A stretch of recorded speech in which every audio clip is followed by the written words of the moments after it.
Laura, thank you so much for joining the show. You are newly the CEO of Radial. Is that correct? That is correct. Like, how long have you been in this position? Almost 2 months. How are you feeling? I'm feeling good. And first, thank you for having me. I'm super excited to talk about my fun that I'm having in my new role and to obviously hear your thoughts about it. I'm joining at the busiest time of the year for us. So we I are heading know. into our holiday peak season. So definitely an abrupt change, but thankfully I've been with Radial for almost 2.5 years. So I have the context on our people and our clients, which helps a lot. So, what it might be useful for those who don't know. Obviously, Radial's pretty well known. What Radial is, what excited you about becoming the CEO of this company, and where you see yourself and the team taking it now in the future as its CEO. That you must be having a lot of these thoughts now, sitting in that chair.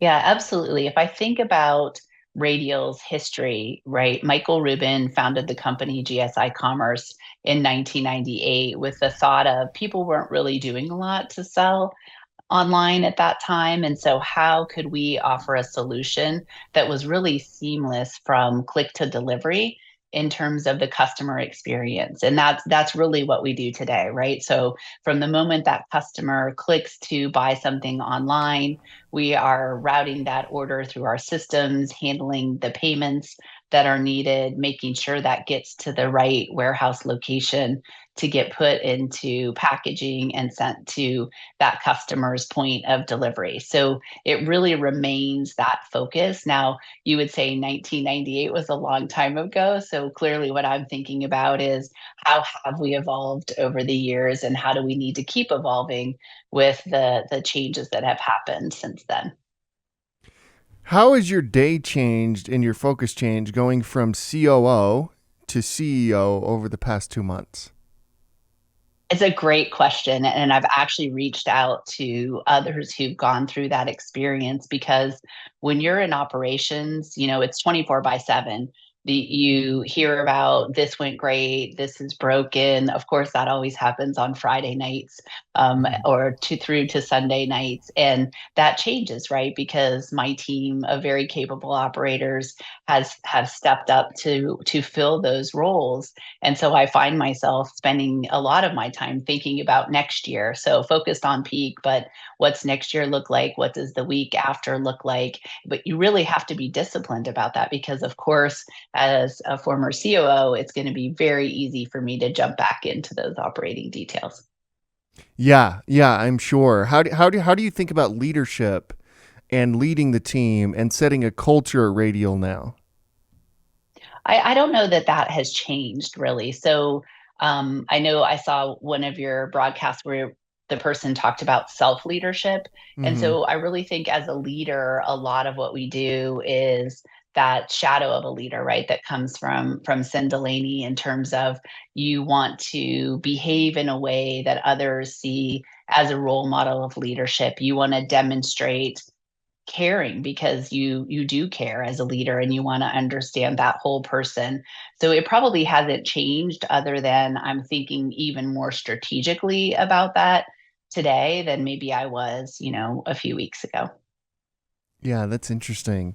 Yeah, I mean, what does a typical day look like for you? Like we've talked about this a lot on the show, as you mentioned, particularly because with an interview with Reed Hastings at Netflix, he said, if you can't lead yourself, how could you possibly lead others? And that's just like stuck out to me ever since he said that.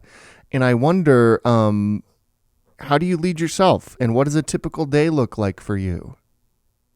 It's again funny and a great question because I've read so much about leadership and what you shouldn't do and what you should do. And so they say don't look at your phone right until you're ready for the day. I found that doesn't work for me because I feel angst, particularly because we have a European parent company about what's happened overnight. So I do wake up, I do look at my phone and see what the emergency of the moment might be, and then putting that aside, I do go about getting ready, spending some time.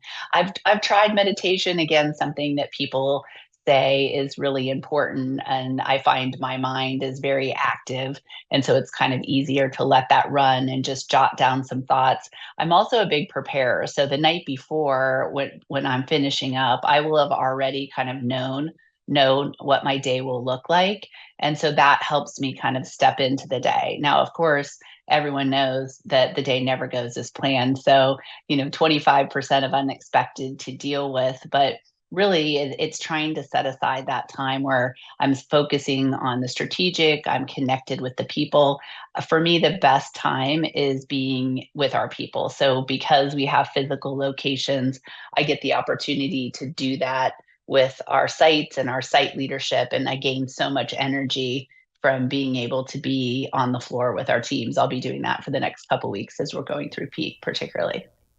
How do you decide to spend your time? That's an interesting question. Like the night before, and as CEO now, how do you decide? Like, here's what I'm going to focus on today?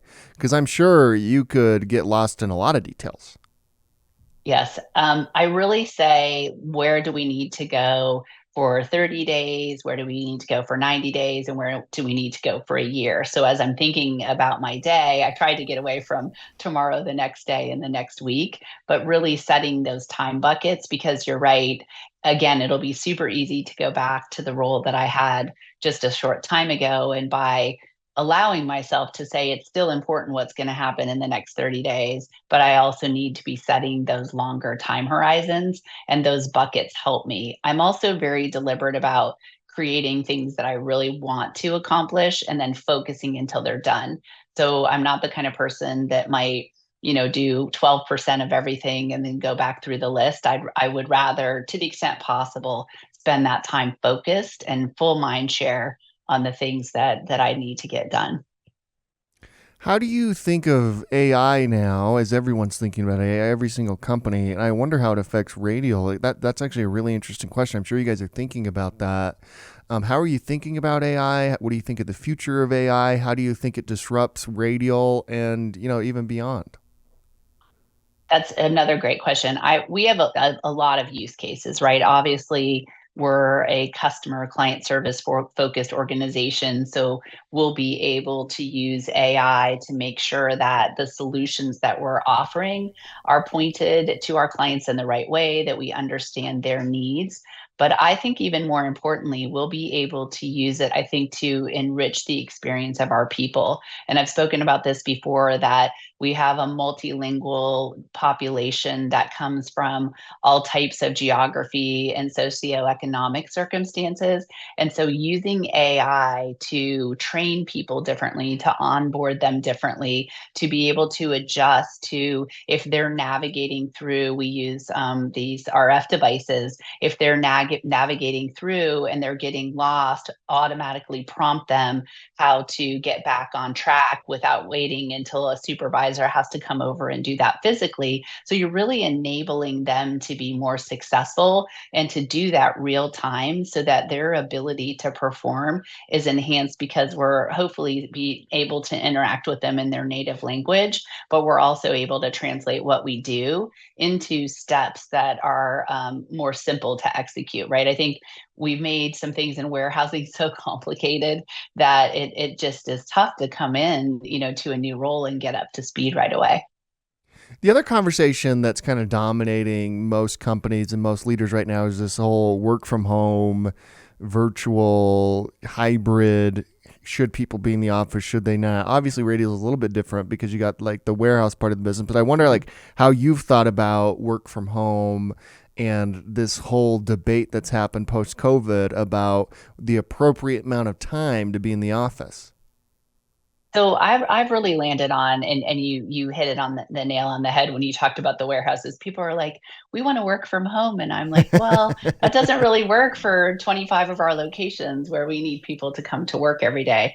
So how I think about it is, we need to be together when we need to be together, right? So that if that's in the warehouses every day, because that's obviously how we process the goods out to our end customer, then that's where we need to be. If we're working on projects in those locations, we need to be there as a leadership team at various levels throughout the organization. We need to be coming together and ensuring that we have that trust and clear direction that drives the team forward. So we hire talent from everywhere, and then we create those moments for collaboration and really driving the business forward. So I guess that's probably kind of a way of saying hybrid, but we speak about it in the way that I just did. How do you define culture inside of Radial? That must be interesting. Like the various wings of the business, how do you set a culture that everyone buys into? So we really do it around three pillars, right? So in a service business, people will say, well, it's clients first, or it's financials first, or it's people first. I don't actually think that. So we, of course, have a Venn diagram that shows that it's really our people, our clients, and our performance. And our culture needs to have ways of working that appropriately prioritize those, because at any given time, you might have to go, more into one circle or the other. But at the end of the day, we want to do right by our people. We want to deliver on our client promises, and we obviously want to satisfy the needs of all of our stakeholders. So it's a pretty basic message, but culturally it can be quite powerful to just speak about it that way, and let that be our guide for decision making. Oh, that's interesting. What are your company's values are what you just described? How did you come up with those? I mean, what are your company's values? How did you come up with them? So the values underneath that are curiosity, collaboration, respect, passion, and fun. And those are the ways of working, right? So we want to work together in a collaborative manner with our teams and with our clients. We need to always be learning. As I said, our industry is a little different than 1998 now. And we want to do all of that with a passion, respect for others while we're having fun. And so that is really these ways of working that I talk about that bring to life these three pillars of people, client, and performance. Is there a moment where you failed or didn't quite live up to your expectations that's kind of you look back on now as kind of being instrumental in your growth as a leader? Absolutely. I worked in public accounting when I first came out of school, and I made a mistake. So I forgot to do a filing for a client with a regulatory body. And so the first moment is when you figure out you made a mistake and you're really overwhelmed and kind of afraid. The second is when you realize it was a regulatory filing. So that's even more serious, right, than making a mistake that is more easily corrected.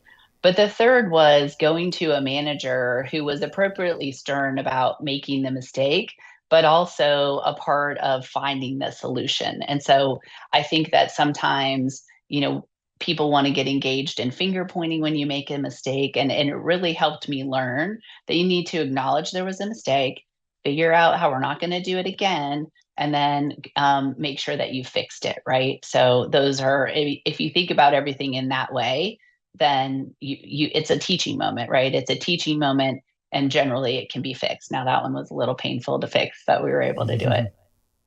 How do you look at like the macroeconomic environment currently, the state of the world? How much of your time is focused on that?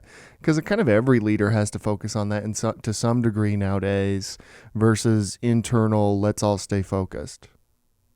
Yeah, I focus on it to the extent that it's understanding it, right? I think we all wish we could control it, and we could make retail sales go up. We could, create a different macroeconomic environment. So, in addition to being aware of it, it's what we can control internally. So we think about if how do we position ourselves for when we see a rebound in the retail sector, which is largely what we serve. How do we position ourselves to make investments right now where maybe there are some external challenges, so that we're prepared to be thinking ahead for the future? So the macroeconomic conditions for me are something to be aware of, something to think about, but also really an opportunity to position ourselves for that continued growth. Finally, and again, thank you so much for your time. It's such an honor to have you. And I know this is a super busy season for you. So thank you so much. We end every interview the exact same way. And that's at CEO.com. We believe the chances one gives are just as important as the chances one takes. And I wonder when you hear that, who gave you a chance that got you to where you are today? I watched the prior podcast, so I knew this question was coming, and I have to tell you, it's a fabulous question, and I really had to think hard about it. So thank you for having me. It's been great to speak with you. I really believed when I was in law school, I had interviewed for a small firm to be an intern. And, my grades were pretty good, but I really had no experience, right? I'm a student, and they wouldn't typically hire a first year law student to do this internship, but they took a chance on me. One of the partners took a chance on me. He took me under his wing, and he really like taught me to fly, right? He had me going to judges chambers and getting court orders signed. I'm terrified, right? Like I'm a first year law student. And so it really gave me the courage to try, to not be concerned, to know that most failure is a two-way door, and that you can walk back and you can do better. And it very empowering. It still gives me goosebumps when I talk about it. But thank you for having me reflect on it. And it's really been a joy to speak with you. That's beautiful. Laura, thank you so much. Good luck this season, and we'll see you down the road. Sounds great. Thank you.